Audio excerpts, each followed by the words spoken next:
आता आपण बघूयात अन्य काही राजकीय बातम्या। सामाजिक न्याय मंत्री संजय शिरसाट आज परभणी दौऱ्यावर। शिरसाट दुपारी 1:30 वाजता सोमनाथ सूर्यवंशींच्या कुटुंबियांची सांत्वनपर भेट घेणार। बारामतीत सकल मराठा समाजाच्या वतीने उपमुख्यमंत्री अजित पवारांना निवेदन। मस्साजोग सरपंच संतोष देशमुख हत्येप्रकरणी धनंजय मुंडेंच्या राजीनाम्याची मागणी। लोकसभेचा निकाल जनतेचा कौल। विधानसभेला ईव्हीएमला दोष दिला। अमोल मिटकरींचा खासदार निलेश लंकेंवर निशाणा। तर सन्मान निधी दिल्यानं बहिणींनी दादांना आशीर्वाद दिला, मिटकरींची प्रतिक्रिया। विरोधक निकाल पचवू शकले नाही म्हणून ईव्हीएमवर बोट। कार्यकर्त्यांना बरं वाटावं म्हणून मवियाचा ईव्हीएमवर रोष। अजित पवारांचा विरोधकांवर निशाणा।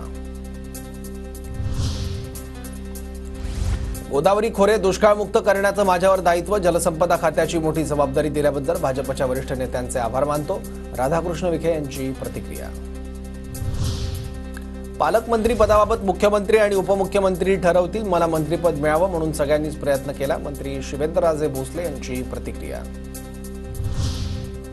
खातेवाटप एकमतानं झालं। पालकमंत्री पदाचा प्रश्न देखील लवकर सुटेल। पालकमंत्री पदाबाबत वरिष्ठ नेते निर्णय घेतील। पालकमंत्री पदावर मुरलीधर मोहोळ यांची प्रतिक्रिया।